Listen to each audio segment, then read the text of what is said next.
Le 13 mai, grève générale.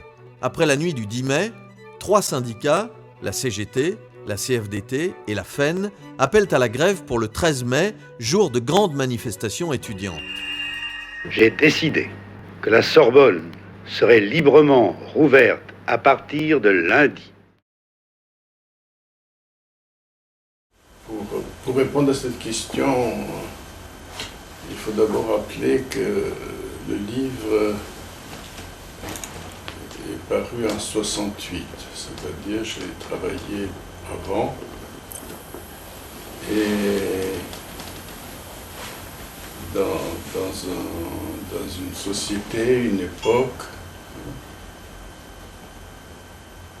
disons avant 68, où ce qui était la question sociale, qui était l'acteur social, et même la théorie était une chose relativement structurée. La manifestation de la place de la République vient de démarrer.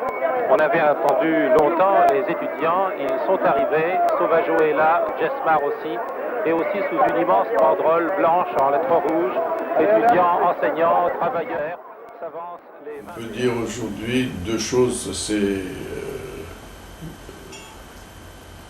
global. D'une part, il y a certainement eu un développement du capitalisme, à la fois du point de vue technologique, mais aussi du point de vue de sa diffusion dans l'espace géographique mondial, et aussi une fragmentation de ce qu'on pourrait appeler la question sociale. On n'a plus la question sociale, on a des questions sociales. Et puis il y a aussi une fragmentation, puisque ces questions sont portées par des mouvements sociaux qui chacun prend un aspect de la question sociale. On ne sait pas exactement, comme dirait Alain Touraine, qui est l'acteur social. Donc ça, c'est une forme d'action, c'est un autre acteur. Vous avez les jeunes, vous avez les femmes, vous avez les homosexuels. Ensuite, vous avez les groupes,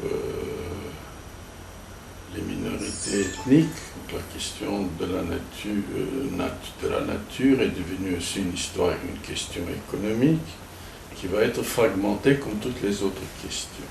Et je pense que quand on regarde cette fragmentation, les orientations très différentes des mouvements sociaux, des groupes sociaux, à ce moment-là, il est difficile de dire qu'il y aura un sens, qu'il y aura un progrès. Parce que je crois que le monde que le monde réel est un mouvement, est quelque chose qui a des hauts et des bas, il va à gauche et à droite. Le fait que dans toutes les cultures, tu as une asymétrie, à savoir les droites est plus importante que la gauche. Mas eu não ia para Paris para morrer lá. Eu ia lá para viver. Teria podido escolher um outro país. Não, era para a França, que eu só conhecia pelos livros e pelas ideias. Terra de exílio, terra de asilo. Mas não era essa a França que eu ia procurar.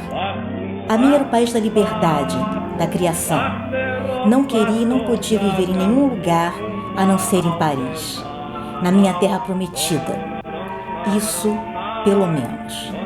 Realizei meu sonho e tive a minha success story.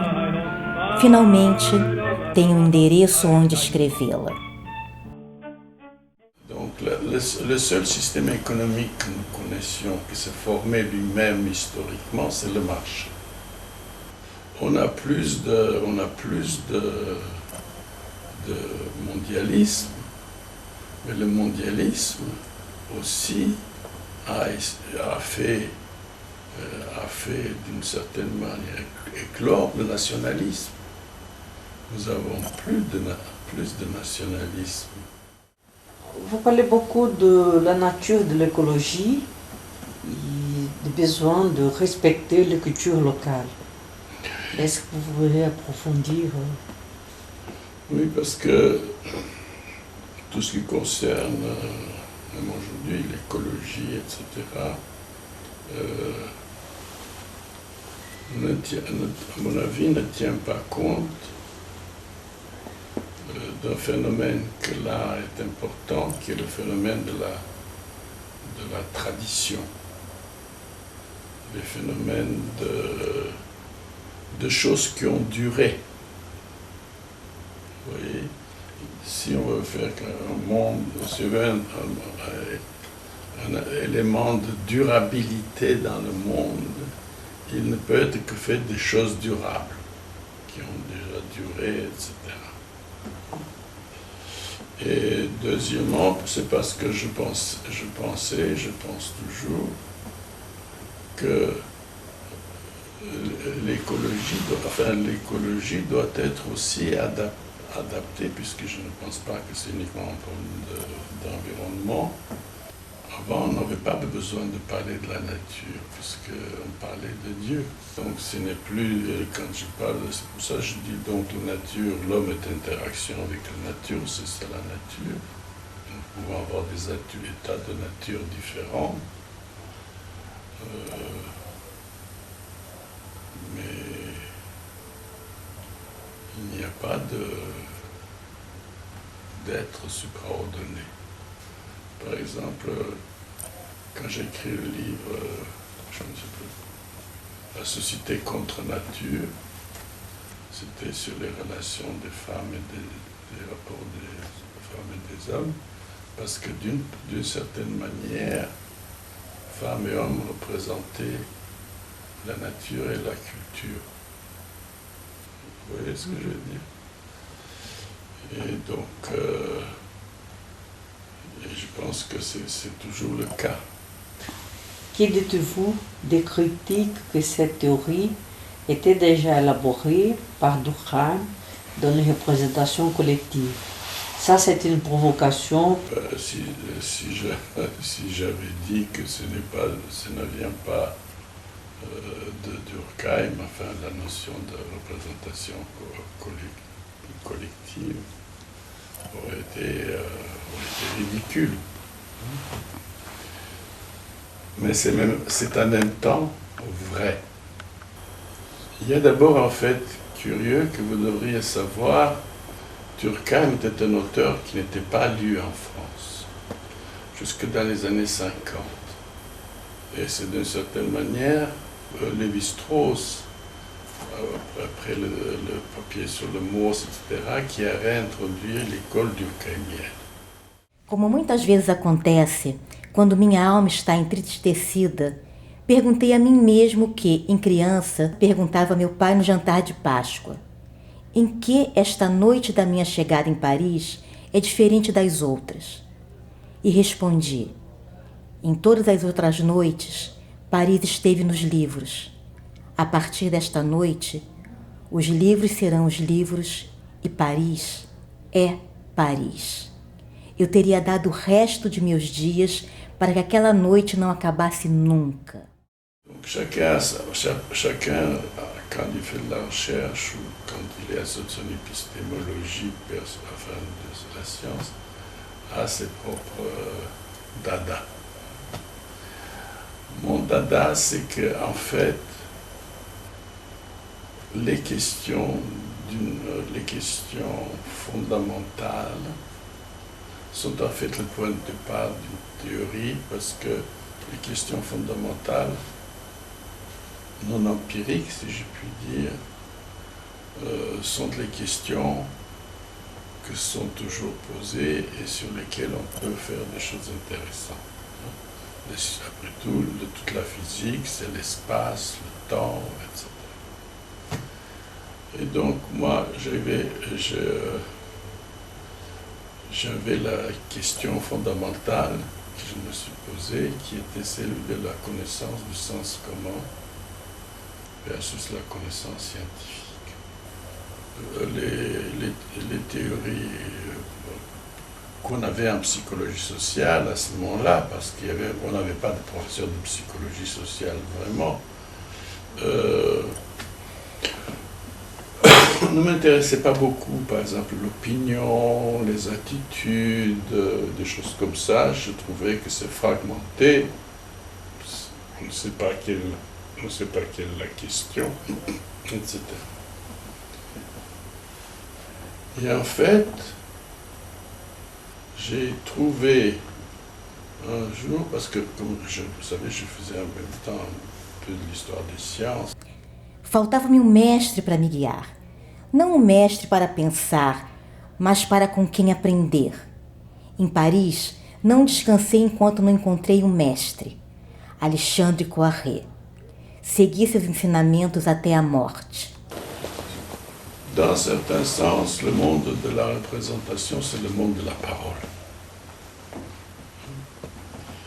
Et c'est bizarre parce que les gens ne se rendent pas compte de ces choses-là. Je me suis posé ce temps-ci la question pourquoi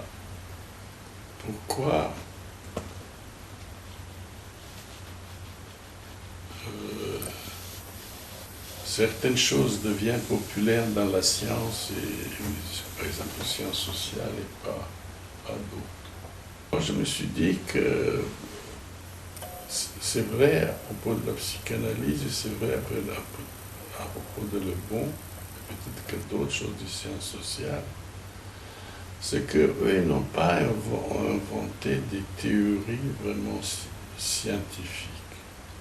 Ce qu'ils ont fait, c'est changer directement le sens commun du public. Vous voyez ce que je veux dire? D'ailleurs, Freud était conscient, il a toujours utilisé des mots du sens commun. Il choisissait des mots du langage courant. Il y a un cas un peu particulier qui est celui du marxisme. Mais Marx n'a jamais été lu. Mais Marx a eu une sorte de diffusion à travers le mouvement. Marx était un auteur qui n'a jamais été lu, même par les soi-disant marxistes. À medida em que eu me comunicava em outras línguas, utilizava palavras que eu não sentia e formava frases que eu não dominava. À força de jogar com as línguas, eu traduzia cada vez melhor e me expressava com mais dificuldade. Nos campos não era melhor, porque quando se tratava de linguagem era um verdadeiro pátio dos milagres. Desdentados fonéticos, gagos gramaticais, mancos lexicais, caolhos semânticos. Os refugiados transgridem, criando a linguagem do país onde vivem à medida que se deslocam, pela mistura de várias línguas, sua Babel pessoal. Está escrito que quando ela ficar pronta, não se falará senão línguas mortas.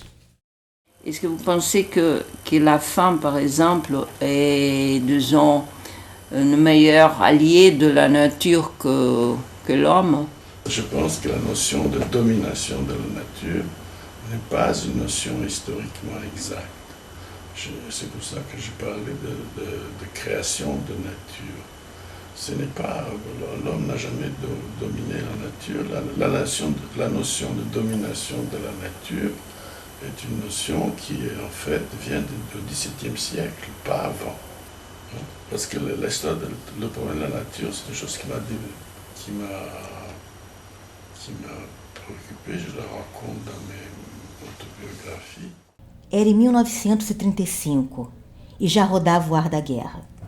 O que nos cercava não mostrava a menor lógica ou coerência e parecia indiferente à necessidade de uma resposta verdadeira.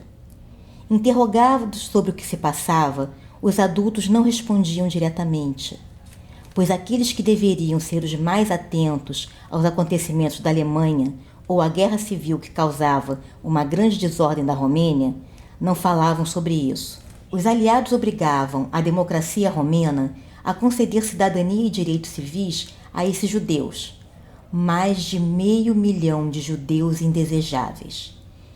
Isso suscitou a resistência dos liberais e desencadeou, como reação, uma violenta xenofobia, especialmente o antissemitismo. Em 1939, a guerra se desenrolava ao longe, mas o exército de Hitler, o faraó da Alemanha, avançava em direção ao nosso país. Do inverno de 40 a 41, nenhum dia saiu da minha memória. Após um pogrom, com horror absoluto e atrocidades, meu bairro destruído, eu fui, muito jovem, mandado para um campo de trabalhos forçados. Fui designado para os trabalhos de retirada de neve. 1942 é um ano da minha vida que detesto lembrar. Ele começou pelo inverno mais triste e miserável. E havia a fome que roía você. O desejo febril de deixar o país começou a nascer neste ano de 1942. Em 1943 terminei por perder a noção do tempo. Os anos têm sido longos para viver. E os que viriam nem sabíamos como seriam.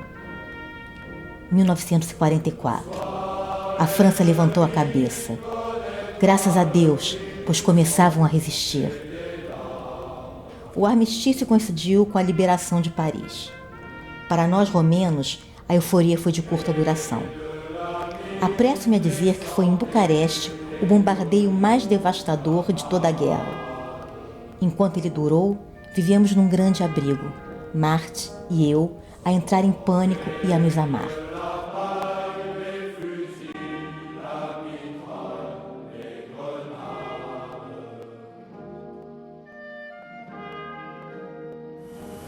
En même temps, vous aviez les théories racistes, pour qui la nature est quelque chose qui ne change pas.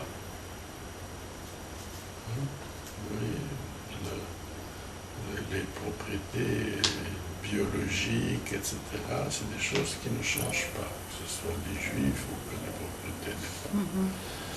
Et d'autre part, vous avez cette théorie, il y avait à ce moment-là cette théorie un peu positiviste ou marxiste de l'homme dominateur de la nature.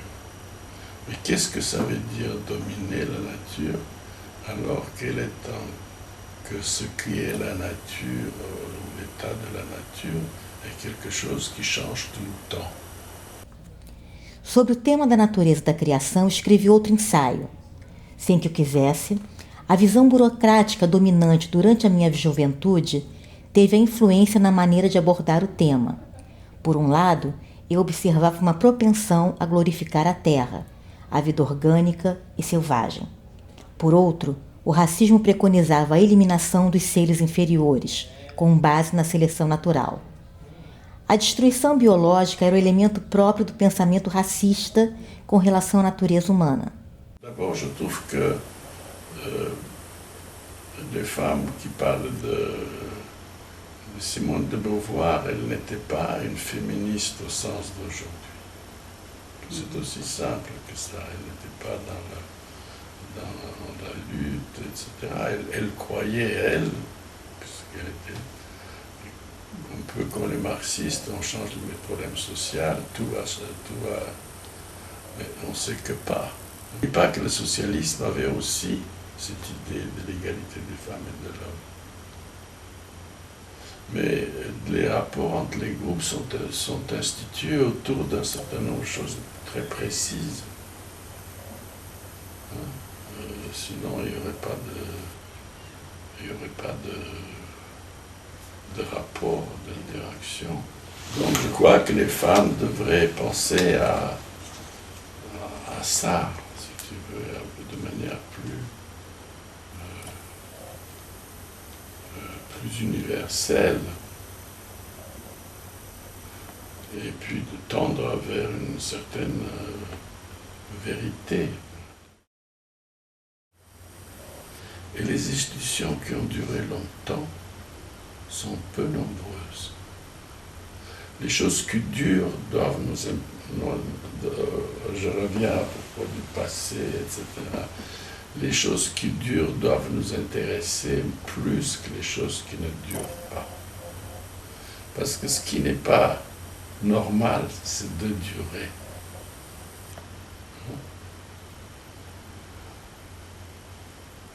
Les choses qui disparaissent, regardez, même quand j'y pense, quand on pense,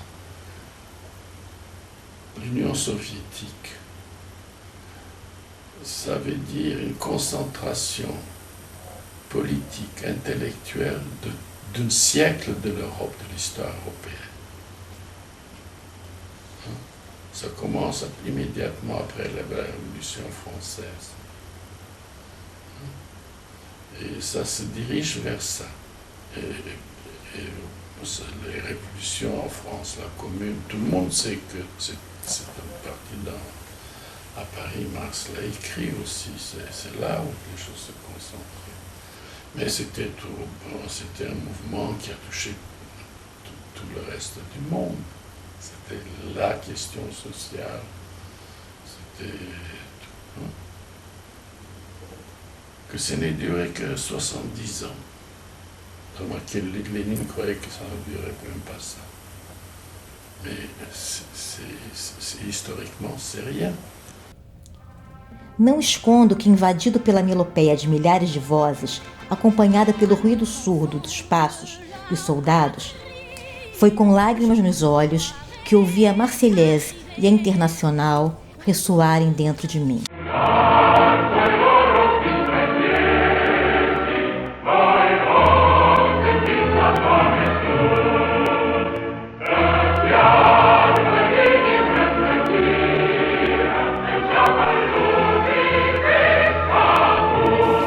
La dernière fois, vous m'avez demandé si j'étais croyant.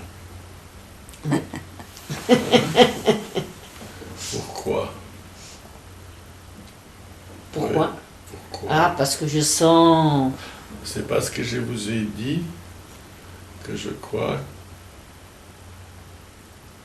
que l'espèce humaine est unique. Vous vous rappelez? C'est-à-dire qu'on ne sait pas s'il y a de la vie sur les autres continents. Tout le monde pense qu'il y a de la vie. Tout le monde pense que logiquement il devrait y avoir de la vie. Il y en a aussi des gens qui pensent qu'il n'y a pas de la vie. Peut-être pas de la vie. Je ne suis pas religieux, je suis convaincu de ça. Et c'est pour ça que je pense que la question naturelle est importante et que détruire de la vie est une chose très grave. A cada sua nostalgia. A minha, a mais irresistível, é uma canção em yiddish. Não importa qual, contando que ela tenha bastante poesia amarga para me arrancar lágrimas do coração. Parce que le domaine politique est aussi essentiel et aussi mystérieux que l'histoire de cette histoire du pouvoir, c'est pas du pouvoir violent, etc., que l'existence de la nature, puisque c'est fondamentalement quand même ces problèmes qui décident de l'existence ou de non-existence. Levei muitos anos para aprender que não pode ser um e outro ao mesmo tempo. Que sou feliz como nômade, como um homem que lê, escreve e busca. Que resta dos meus grandes sonhos? Criar, lançar-me à procura da verdade, participar da salvação da humanidade? Si avait le choix sur les mémoires du futur, comment aimeriez-vous être rappelé comme le père de l'écologie politique ou comme le père de représentation sociale? À l'écologie politique, oui. Mais c'est vrai, puisque c'est quand même quelque chose qui est plus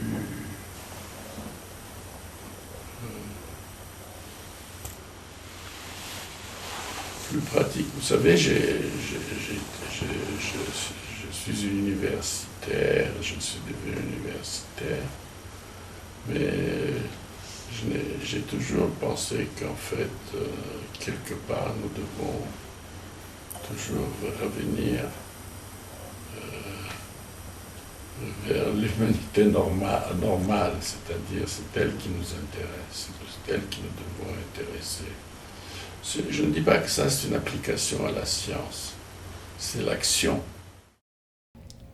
Era isso o trabalho. Era isso a liberdade. Mas não foram mais as idas sem volta dos tempos perdidos para fugir do grande vazio do amor ou da morte. Muitas vezes depois, tentei descobrir que sortilégio Paris tinha me lançado. Dar um sentido à graça que irradiava dela. Paris se tornou a minha força e é um mundo para mim. E não digo mais nada sobre ela. Isso não faz parte dessa história.